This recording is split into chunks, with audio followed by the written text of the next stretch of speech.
Erkaklar diqqatiga. Yashirin muammolarni yashirmang.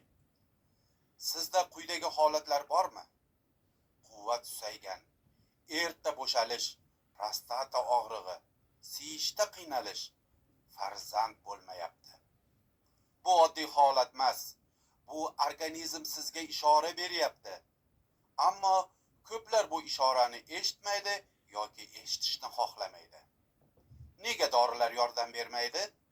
Chunki haqiqiy muammo hali aniqlanmagan yoki amalga oshirilayotgan muolajalar shuning uchun samara bermayapti.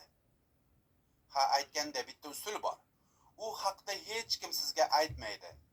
U organizmni ichki tomondan tiklaydi, quvvatni va erkaklikni tabiiy yo'l bilan qaytaradi. Kech qolishdan oldin o'zingizni qutqarishingiz uchun shu sirni bilishingiz lozim. Har qanday og'riq yoki muammo organizmning sizni og'riq holatdan ogohlantirishi uchun bergan ishorasidir. E'tiborli bo'ling. Yangi sirlar va siz uchun maslahatlar har kuni shu yerda, shu kanalda.